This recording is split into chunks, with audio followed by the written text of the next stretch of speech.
నీ రిజల్ట్ సంగతి ఏమైంది?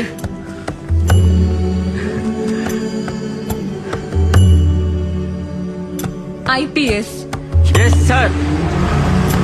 అతని ఆకలి అతన్ని ఆపలేకపోయింది. అతను లోపలికి వచ్చేశాడు. అంకుల్ గారు, అంకుల్ గారు, చాలా ఆకలిగా ఉంది. తినడానికి ఏమైనా ఇస్తే బదులుగా మీకు ఏదైనా పని చేసి పెడతాను. నా దగ్గర డబ్బులే ఉంది. రే చిన్న, ఇతనికి భోజనం పెట్టు.